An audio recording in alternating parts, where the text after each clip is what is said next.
Vamos começar o vídeo de hoje com imagens de um circo tardio. Tá aí o momento em que ativa de tomar a vacina para que todos vejam, é simbólico e muito importante para que o Brasil retome essa cobertura que já sempre foi uma marca. E quem vai aplicar a vacina no presidente Lula é o vice-presidente da República, Geraldo Alckmin. Lembrando que Geraldo Alckmin é médico de formação, por isso, mais uma simbologia bastante forte, presidente e vice-presidente da República, portanto, dando esse recado importante para a população. Vacina. Muito bem, muito bem. Este é o presidente Lula III tomando mais uma dose da substância mais controversa do século. Uma substância que, sob o escrutínio da ciência, ciência com C maiúsculo, e também sob o escrutínio do tempo, está passando por uma reavaliação no mundo inteiro. Menos no Brasil, onde os políticos ainda usam a substância para se promoverem. Aliás, vocês repararam na fala do locutor cheio de sinalização da virtude? Não é por nada não, hein? Mas eu acho que o amigo anda mal informado. Nos últimos meses, muita coisa que era considerada teoria da conspiração, coisa de maluco, começou a ganhar contornos de verdade, como, aliás, era previsível. Ontem, por exemplo, uma agência reguladora dessas que se embriagou de poder nos últimos anos, quando pôde mandar e desmandar na saúde dos brasileiros, retirou a obrigatoriedade do uso de focinheiras em aeroportos e aviões. Digo, nas pessoas que andam nos aeroportos e que embarcam nos aviões. Finalmente! São muitos os mitos em torno daquela famosa doença, cujo nome eu não ouso falar e que estão caindo por terra, um a um. Não adianta, a realidade sempre se impõe, a verdade sempre se impõe, a ciência, no final das contas, se impõe. Triste mesmo foi a letra escarlate que nos pregaram nos últimos anos por causa dessa doença cujo nome, repito, esta querida plataforma não me permite falar, sob pena de algum tipo de punição. Fomos chamados de terraplanistas, negacionistas, genocidas. Disseram que não sentíamos empatia, que éramos incapazes de expressar compaixão por nossos semelhantes. Nos xingaram de obscurantistas, riram daqueles que morreram apegados às suas crenças, demitiram, aplicaram multas, fizeram de muitos de nós alvos de cancelamento, destruíram vidas. Tudo porque cometemos o grave pecado de sempre duvidarmos do que diziam os especialistas, de questionar a verdade oficial, aquela que sempre cheirou eu não vou dizer mentira, digamos que sempre cheirou a semi-verdade, que é uma verdade toda torta, tadinha, uma verdade que interessa a um grupo específico. Pois chegou a hora dessa gente envolta em plástico bolha pedir desculpas por todo o mal que eles fizeram aos que, contra o discurso oficial, ousaram empunhar a bandeira do bom senso, algo tão fora de moda. Mas antes de entrar no tema tão espinhoso, por favor, ajude este vídeo a chegar a mais pessoas. Dê o seu joinha, se inscreva no canal.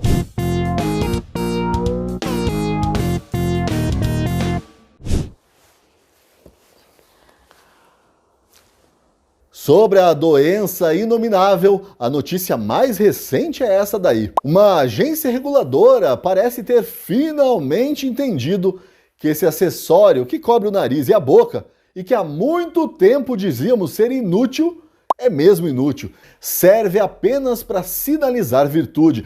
Para você posar de uma pessoa preocupada com os outros. Por causa desse acessório, que eu vou chamar aqui carinhosamente de focinheira, houve muito choro e ranger de dentes.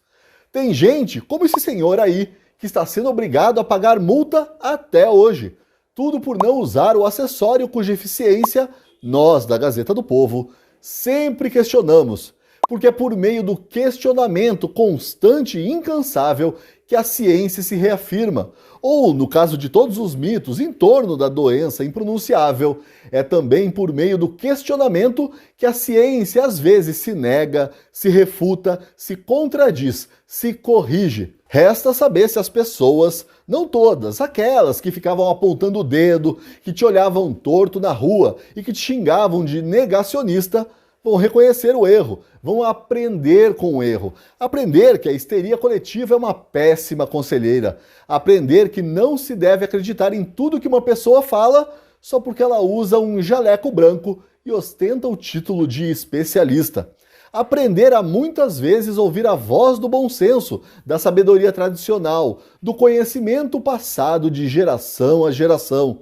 Resta saber se as autoridades, inclusive um pessoal que não escondia a torcida pela concretização das suas palavras catastrofistas, nos pedirão desculpas. De qualquer forma, tá desculpado.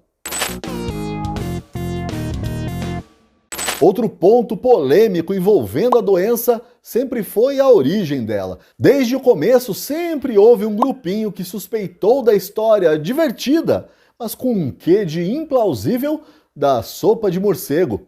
Mas como havia interesses geopolíticos na jogada, também sempre houve um grupinho, ou melhor, nesse caso um grupão, interessado em disseminar essa lorota aí, como se fosse verdade. Teve até gente que usou a história do rato com asas para dizer que, na verdade, a doença era uma consequência do aquecimento global, das mudanças climáticas. Outros diziam que atribuir uma nacionalidade à doença era racismo. Lembram dessa? Por outro lado, pessoas chamadas de conspiracionistas, de paranoicas, insistiam na possibilidade de que a doença tivesse surgido num laboratório, por acidente, por um descuido. Ups, foi mal aí. Mas pressupor isso era um pecado mortal, um crime contra a ciência, contra os cientistas. Os cientistas não erram, os cientistas não falham, os cientistas são os donos da verdade. De repente, apostar na falibilidade humana, na nossa imperfeição, se tornou a coisa mais estúpida do mundo. Nos Estados Unidos, onde as autoridades de saúde passaram anos se esgoelando para defender a honra ultrajada dos cientistas e principalmente das autoridades comunistas daquele país lá do outro lado do mundo, a maré começou a mudar. Já tem gente falando que o vazamento, o erro humano, é a hipótese mais plausível para o surgimento da doença que, além de matar os milhares, tanto sofrimento causou a quem só queria sobreviver a ela em paz. Mais uma vez, estão desculpados. E agora, o crème de la crème, a cereja do bolo, a última bolacha do pacote. A verdade sobre aquela substância que vem numa ampola e que supostamente serve para proteger você da doença. E bota supostamente nisso. Até os esquerdistas mais fanáticos pela ciência começam a se dar conta de que, para usar um super eufemismo, as coisas não eram bem assim. Muito pelo contrário. Você vai ver agora um trecho de um monólogo do ator Woody Harrelson num dos programas humorísticos de maior prestígio da TV norte-americana. Dá uma olhada no que ele diz sobre a situação esdrúxula que vivemos. It goes like this. The biggest drug cartels in the world get together and buy up all the media and all the politicians and force all the people in the world to stay locked in their homes, and people can only come out if they take the cartel's drugs and keep taking them over and over. I threw the script away. I mean, who is gonna believe that crazy idea? Não sou eu que estou dizendo não, hein? E olha que, vou te confessar, eu mesmo acreditei nesse troço aí. Desconfiando, mas acreditei. Bom, mas em minha defesa, em defesa dessa minha esperança infundada aí, eu posso dizer que nunca fui a favor de passaportes nem de comprovações de quaisquer tipos. Eu sempre defendi a liberdade de escolha das pessoas. E em minha defesa também, digo que sempre acreditei na lógica da imunidade natural, outra verdade que começa a despontar no horizonte. E por isso eu fui xingado de burro, de gado e de outras coisas que eu não vou falar aqui, porque esse vídeo é um vídeo de família. Mas eu sofri pouco, hein? Tive colegas que sofreram muito mais, que foram censurados, que foram hostilizados ao vivo. Uma colega minha chegou a ser xingada de charlatã. Chegaram até a dizer que quem não incentivasse as substâncias seria responsável pela morte de milhares de pessoas. Eu ouvi isso daí várias vezes. Pois bem, parece que o jogo virou e que mais uma vez o bom senso prevaleceu. Prevaleceu a ciência, que não se curva a interesses políticos e econômicos. Prevaleceu a verdade, e a verdade, você sabe, sempre liberta. Assim como o perdão liberta. Por isso eu digo que, independentemente de ouvir ou não um pedido de desculpas, eu te perdoo, eu te desculpo. Você mesmo, não precisa ficar com vergonha não. A gente sabe que não é fácil resistir à pressão da imprensa, dos que se dizem cientistas, da turminha descolada, dos políticos cheios de boa intenção. Você que acreditou nos Átilas da vida. Você que acompanhou com afinco aquela CPI com Randolph Rodrigues e Renan Calheiros posando de arautos da sabedoria.